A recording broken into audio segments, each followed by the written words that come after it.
Everyone, and thanks for joining us.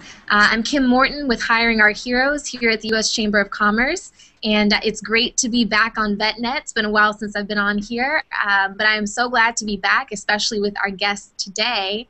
A lot of people, if you may be at home wondering, do hiring fairs really work? Do people actually get jobs going to these hiring fairs? Do they find recruiters and actually speak with them after they leave that booth? Today we're joined by Chris Allen, who works at Media One in Salt Lake City, and he actually introduced himself. Chris, go ahead. Hey, my name's Chris Allen. Served in the Army for a while, about 12 years. Started off in Korea, Fort Hood, Texas, then Alaska. I was an 88 Mike.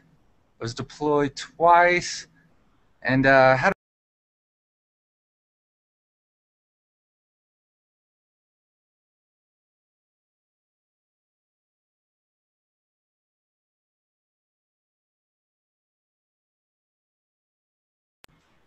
all the doors weren't open that we assumed were going to be opened. So I think that was the hardest part that I found getting out of the military. Okay. So where are you from, Chris? I'm originally from West Jordan, Utah. Okay. And then when you left the Army, where were you? I was stationed in Anchorage, Alaska. Oh, wow. And once we got out, I was just assuming I can get on a oil job slope, make a good career up there. And I found out it's really difficult if you don't know someone that knows someone that knows someone. It's all about networking. That is what we hear. So you're out, out of the Army, you're living in Alaska. What made you decide, I guess, to head back home? After you only get a year to move, so right around our year ending for that free Diddy move, we decided to come back to our home of record. Okay. Were you looking for anything in particular at this point, or were you at this point just trying to support your family, I guess? Yeah, that would be, I think, the hardest thing. So the first thing that comes to my mind and most people's is the 9/11 bill. Just sign up for college and we can go from there. The problem with me is I think I've been out of school for about 12 years. So once I started taking placement tests, I realized how far behind I was actually and how long it was going to take to get enrolled and just start some income with that. Wow. Okay. So tell me a little bit about, I guess, how you heard about Hiring Our Heroes and what you were trying before then. I think I tried everything from internet to classified ads to Craigslist, and I was getting nothing back. And a lot had to do with my resume. I didn't realize how bad the Army had set it up for me. I was just assuming that they knew what they were doing, so they can translate your resume better to look for civilians. And so once I got to Utah, I went right to the Utah Job Center for employment, and I asked them, does anyone work with veterans? So they linked me up with the only guy here, which is Bob Wilson, and he took one look at my resume and was like, whoa, we got to redo this whole thing. So after he redid it, before I could send it out, he told me about Hiring for Heroes. So, which was about a week later. So I still hadn't gotten any of my clothes in yet. I was still in t-shirts and shorts, and I thought, yeah, I'll just go. So I think I was a little overwhelmed by it because I've seen a lot of people in tuxedos, or not tuxedos, suits, shirt and ties, and I felt a little displaced. So I didn't think it would work for me. Okay, so when you got there to the fair, you had your resumes, and you said you weren't quite dressed to impress, but how did you go about navigating the fair? How did you eventually find the recruiter at Media One? I was looking just for a warehouse job, almost just something to get started while I went to school. So that's kind of what my resume was tailored around. Okay. So as I was going around, I asked Media One, do you have any warehouse work? And they said they weren't hiring in that area, but the lady gave it some thought and was like, could I take your resume? So I was happy to give it to her. And, went around, got all the cards. And what I really got from the job fair was how many companies that I never thought of looking into to apply. So I just had about 40 cards where I now had the human resources numbers to where I could start looking into it.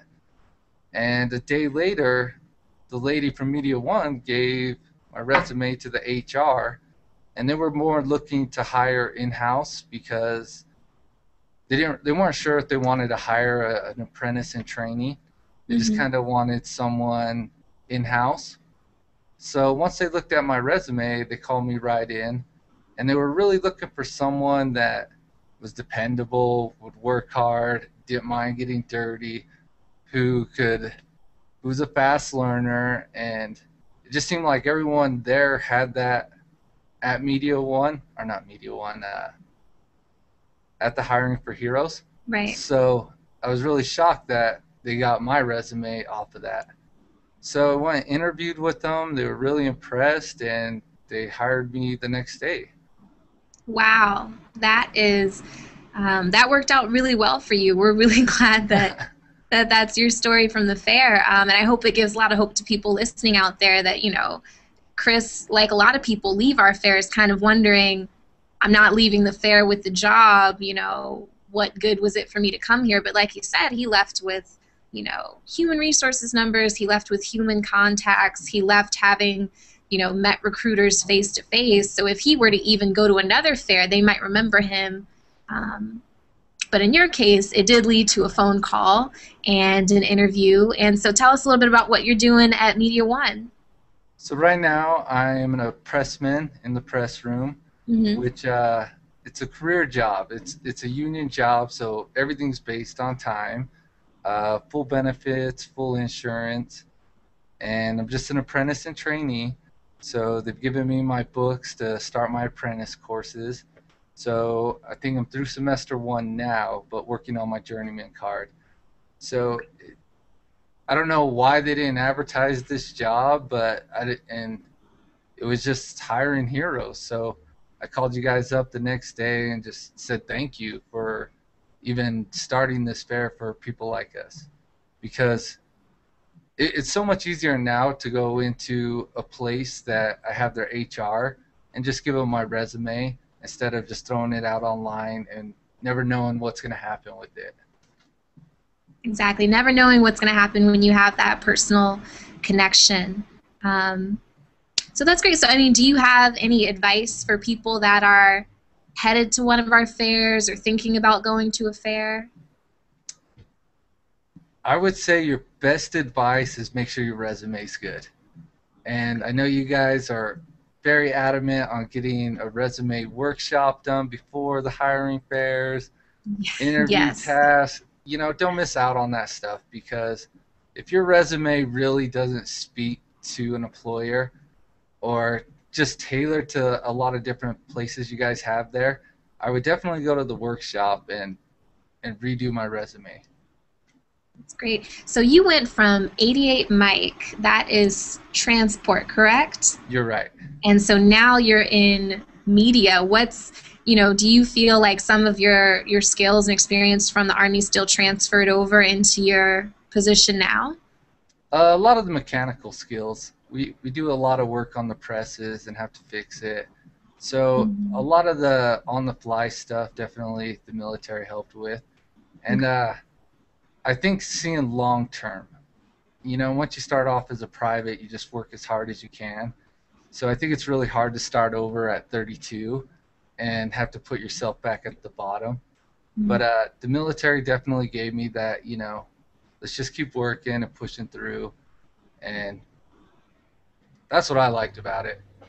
But, you just don't know what type of options are out there. So it was just so nice to see at least 200 companies out there just even interested.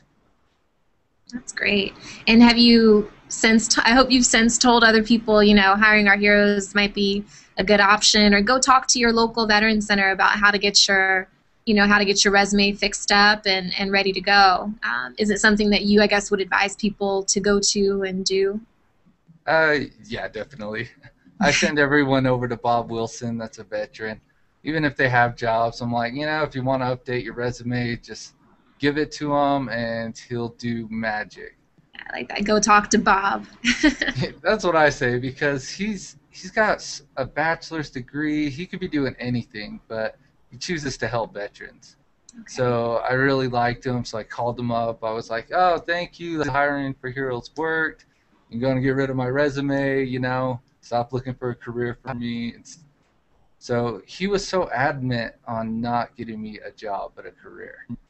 So he never sent me out just looking for stuff. He was really intent on getting veterans in Utah a career. That's great.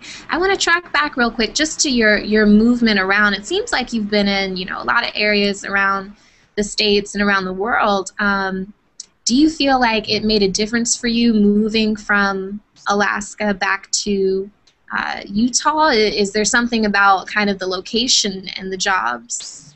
Is there a connection there? No, I think if you don't know where to look, it's really hard. If you don't know, I would suggest any company you look into applying for, finding out who HR is, and then just go talk to them. Just drop off your resume. That just Mhm. never occurred to me. Everything was online, or I would just try to find anything that said now hiring. So I think the best thing is just to go talk to an HR and just drop off your resume, even if they're not hiring, because you don't know if they're going to keep it, and you could be the first one to call when something does open. That's great. Is there anything else that you wanted to add or kind of tell people listening? Uh, I would definitely get involved in VA as much as possible. I just There's so many resources out there to help veterans that people don't know about, from their college to what their benefits are, tax breaks. I would be at the VA. I was lucky enough to go through the WTU in Anchorage, and having disabilities is really hard when you have PTSD, TBI. So it took a long time for me to figure out how to integrate back to society with it. So I've had a lot of help with the WTU, but everything I've learned in there, it seemed like every veteran I ran into had no idea what their benefits are Hmm. and how to apply, where they can get help. It just seemed like they were really clueless. So when I saw you guys, it was like, wow, these guys are actually really going out everywhere and doing what they can. So I just had to say thank you guys. Oh, thank you. And thanks for coming on and sharing your story, Chris. I think it's really going to help a lot of people to kind of see, why these fairs are important, why that face-to-face interaction can be a benefit to you, or it can be an advantage and make your resume stand out, even if you don't hear back right after a fair, or even, a couple weeks after a fair. You never know whose hands that resume is going through. Um, That is definitely well said. okay. All right. Well, I really appreciate you being on. And I just want to thank you. Congratulations on the job. And for anyone else watching, we'll be doing more of these Hangouts. It's a series that we're going to start calling Successful Transitions, and just getting advice and hearing from, veterans and spouses like you, and like Chris, that have been through, that transition period and are trying to find work or have found work, and what worked for them. So, Chris, thanks again, and everyone else, thanks for joining. We'll Thank see you, you next Cam. time.